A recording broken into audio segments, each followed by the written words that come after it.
আব্বাজি, কি হলো বে? তোমার প্রেশার এখন কেমন আছে? প্রেসার? তোর মতন ছেলে থাকলে প্রেসার অটোমেটিক ওপর নিচে হতে থাকতো। কি হয়েছে সেটা বল।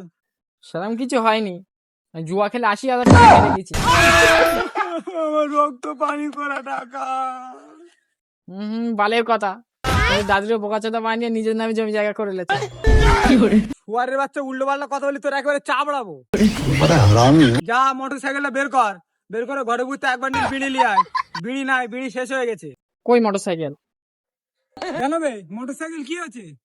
হ্যাঁ, ওই মোটর সাইকেল বিক্রি করতে আমি জুয়ার টাকা সব শোধ করেছি। তুই যা শুরু করেছিস, দেখতে দেখতে একদিন আমারও বিক্রি করে দেবো। তোমার ফটো দেখিয়েছি, শালার 1300 টাকা দাম বলেছে। আমি বললাম আমার বাপের যত শুয়ারের বানা মুখ হোক না কেন, 1300 টাকা আমি দিতে পারবো না। তার মানে কেউ তোর 1,00,000 টাকা দিলে তুই আমারেও বিক্রি করে দিবি? দেখো আব্বা, মিথ্যে কথা বলবো না, তোমার 1300 টাকায় বিক্রি করবো রাজি হয়ে গেছি।